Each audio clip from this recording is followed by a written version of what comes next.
Assalamualaikum warahmatullahi wabarakatuh. Mengenai pesantren dan Trans 7. Mengingat masalah ini sudah semakin parah, bahkan termasuk berbahaya bagi umat, maka saya yang awam dan fakir ini terpaksa berbicara melalui konten. Pertama, saya serukan buat para ustadz, santri, para guru, orang-orang yang mondok, yang banyak mengkanter masalah ini di konten, ini saya ingatkan kembali. Sekarang kita sudah sama paham bahwa memang dakwah itu harus merangkul, bukan memukul. Ketika dakwah memukul, inilah kenyataan yang kita dapat. Umat bukan membela, bukan memihak kepada kita, justru memihak pada yang sebelah. Apakah ini kita sadari? Kalau cara yang kita pakai terus seperti ini, dengan memukul mereka yang membela Trans 7, bisa-bisa habis umat ini kita usir.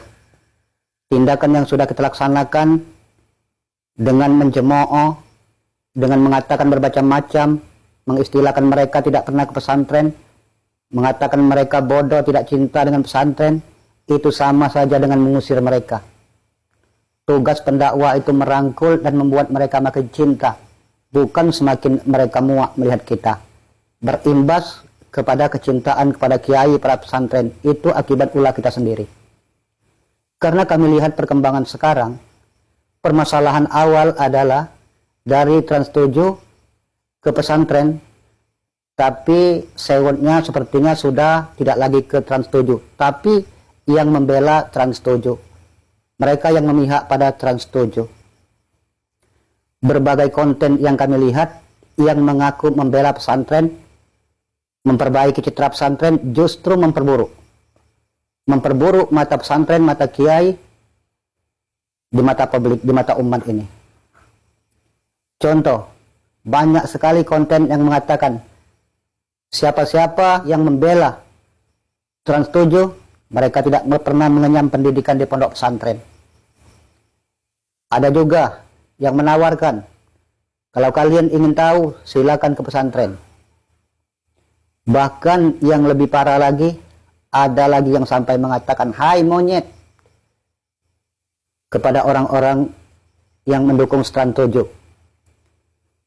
Dia pikir seperti itu memperbaiki citra pesantren, semakin memperburuk. Inilah yang saya maksud itu memukul umat sehingga umat berlari. Ini berbahaya kalau dibiarkan. Jadi asal tahu, yang penyebab banyaknya umat sekarang ini yang membela Trans 7 itu bukan karena tidak sayang dengan pesantren. Bukan karena tidak cinta pada kiai. Tetapi orang pesantren yang diakui mempunyai ilmu yang luas, ilmu yang begitu tinggi, mampu menghadapi segala masalah dengan bijak, sampai saat ini hanya segelintir yang mampu melaksanakan itu. Dan konten-konten mereka kalah musuh orang-orang yang arogan, yang sok jagoan, yang sok hebat, mengaku-mengaku bela pesantren, tapi tidak sesuai. Sehingga sampai-sampai kami sendiri curiga, ini benaran orang pesantren atau orang yang mau merusak, memang mau memecah belah. Sudah dimanfaat, itu boleh jadi dimanfaatkan.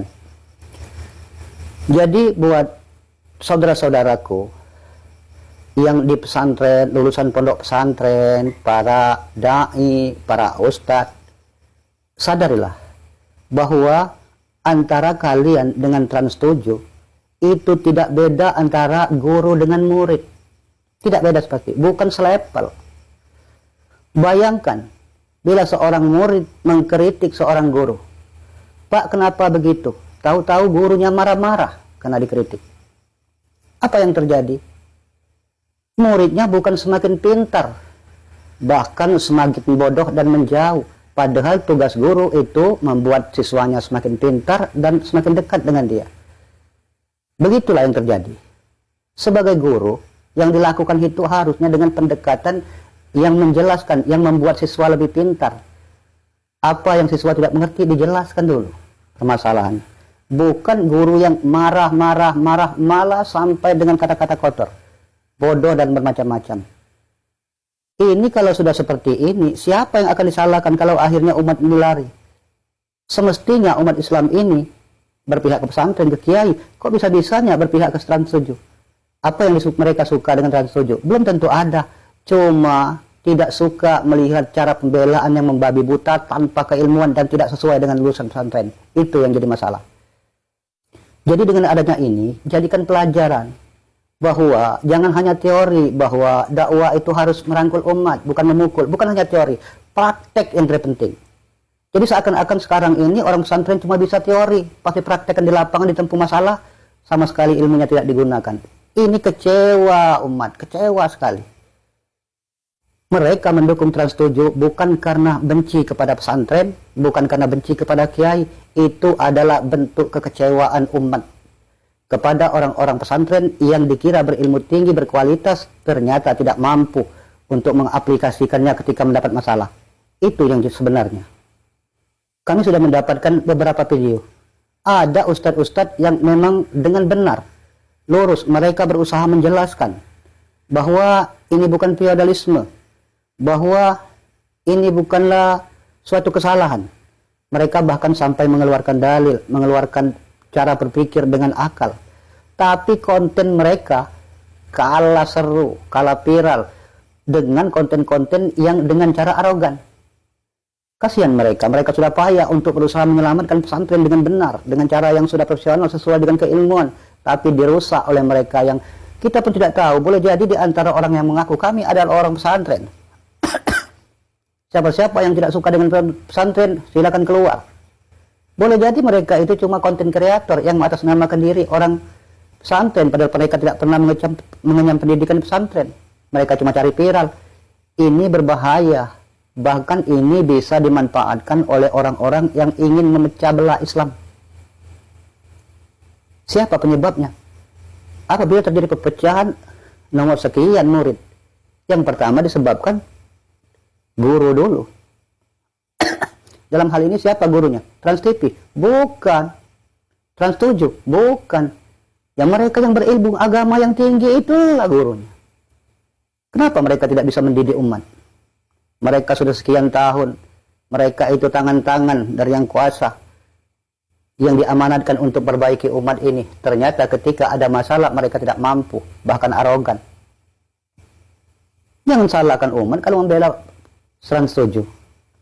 Kan bagaimana hasil didikan gurunya? Bagaimana sikap gurunya? Lalu, seperti apa yang kami maksud?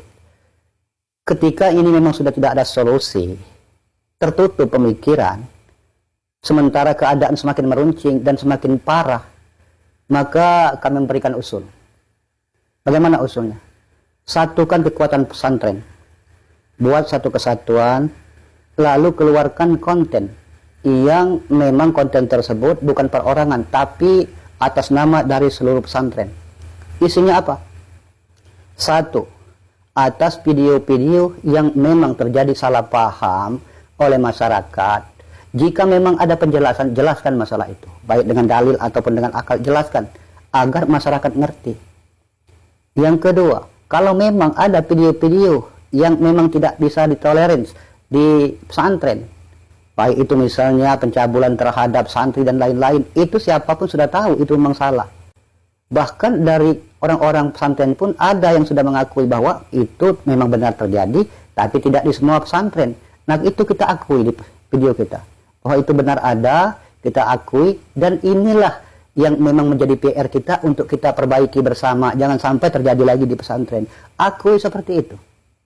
Itu yang diharapkan oleh netizen sebenarnya. Artinya, dengan adanya pengakuan seperti itu, ada harapan pesantren ini bakal maju ke depan, bakal semakin baik. Ketika semua kritik itu ditolak dan semua dianggap salah, bahkan dengan keras, bahkan dengan cemoohan, umat ini merasa kecewa, tidak ada harapan ke depan pesantren akan semakin baik. Itu yang jadi masalah. Jadi jangan lagi mengkanter masalah ini, jangan lagi memberi penjelasan masalah ini dengan perorangan. Harus ada forum besar, forum seluruh pesantren yang memberikan cara yang bijak, cara yang tepat untuk menjelaskan yang sifatnya merangkul umat, sehingga umat mengerti sampai akhirnya umat tahu bahwa oh seharusnya kami berada di sini di pihak pembela pesantren, bukan berada di pihak yang sebelah. Itu saja.